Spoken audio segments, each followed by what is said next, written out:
Deer are delightful animals to paint or photograph because they have a general nature of being friendly and fun, and people grow up with movies like Bambi. The challenge is that deer are designed to hide in forests so they don't get eaten.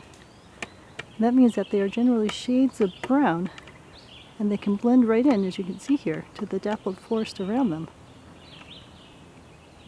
So the key when you're painting or photographing them is to be quiet and patient and wait till they come out into the open, and then to try to get them with a different colored background, because if you get brown against brown, it becomes, see how hard it is to see them in here.